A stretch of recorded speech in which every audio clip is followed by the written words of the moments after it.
तो दोस्तों आखिर में हिमालय की ऊंची ऊंची पहाड़ियों उनके बीच से बहते हुए दरिया के बीच इस चैलेंजिंग रास्ते को भी आखिरकार इंडियन रेलवे ने निपटा ही दिया।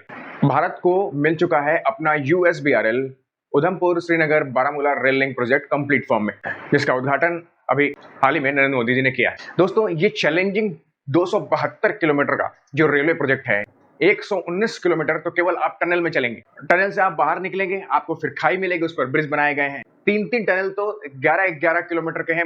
2005 में जब इसका पहला फेज शुरू हुआ, उसी समय हालत खराब थी क्योंकि इसके पास चैलेंजेस बहुत सारे थे। एक तो मौसम की मार, दूसरा एटीट्यूड, कश्मीर का टेरर और उसमें लगातार गवर्नमेंट्स का शिफ्ट होना। 43,000 करोड़ में बना ये प्रोजेक्ट फिर भी आपको सस्ता दिखेगा। अब बात कर लेते हैं इनके की पॉइंट्स। देखिए USBRL लिंक अब जाकर के भारत में कन्याकुमारी से श्रीनगर को जोड़ता है। जो आप पहले एक मैप देखेंगे, मैं सबसे लॉन्गेस्ट ट्रैक की बात कर रहा हूँ, हिमसागर एक्सप्रेस की, जो नॉर्थ टू साउथ चलता है तो उधमपुर या जम्मू तवी तक जाकर के ट्रैक खत्म हो जाते थे।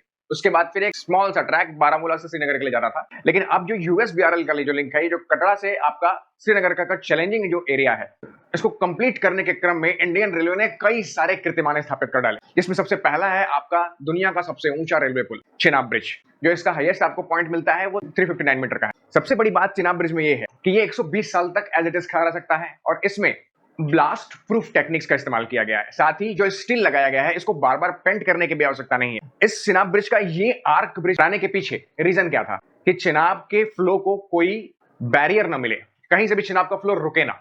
अब फिर एक और ब्रिज है आपके सामने, जो इंडिया का सबसे लंबा और पहला रेलवे केबल ब्रिज है, अंजी खड का ब्रिज। 96 केबल पर तना हुआ ये जो ब्रिज है, ये करीब 775 मीटर का है, मान के चलिए लगभग 800 मीटर। चिनाब और अंजी खड ब्रिज के बाद अब तीसरे नंबर पर आ जाइए बकल ब्रिज के लिए। बकल ब्रिज बनिहाल से कर्जकुंड को जोड़ता है। बहुत ही मुश्किल टर्न एरिया था। इसमें पिलर्स बनाए गए हैं और ये पिलर्स चिनाब की तरह सिस्मिक प्रूफ है।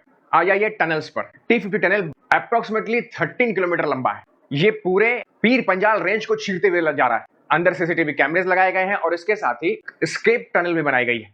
36 टनल है, 927 से भी ऊपर छोटे बड़े ब्रिजेस हैं इस पूरे 272 के ट्रैक में। मतलब या तो आप कभी टनल पर चल रहे होंगे या फिर आप कभी ब्रिजेस पर चल रहे होंगे। इतना मुश्किल टेरेन, बिल्कुल पहाड़ियों को चीर करके नदियों के ऊपर ब्रिज बना करके इसको कंप्लीट किया गया है। फिर भी 43,000 करोड़ काफी सस्ता है। अब इसके बाद बात कर लेते हैं वंदे भारत ट्रेन जो इस ट्रैक पर उपलब्ध कराई गई है।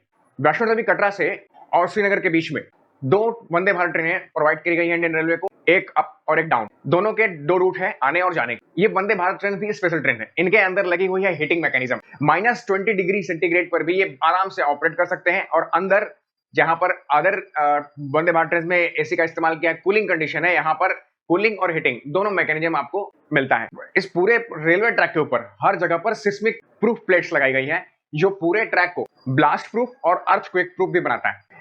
इन ट्रेन से पहले एक स्नो क्लियरेंस ट्रेन भी चला करेगी। जिस समय बर्फबारी होती है उस समय पहले स्नो क्लियरेंस ट्रेन चलेगी, जो इस पूरे ट्रैक को स्नो क्लियर करेगी और उसके बाद ट्रेनों का आवागमन होगा। जाहिर सी बात है चैलेंजेस बहुत हैं इसके ऑपरेशंस में भी, उनके काउंटर करने के पूरे इंतजाम किए गए हैं।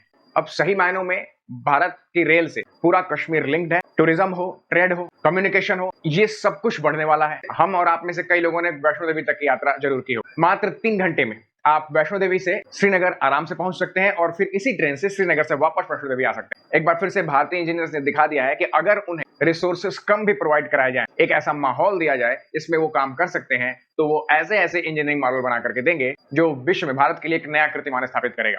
All the best for the future.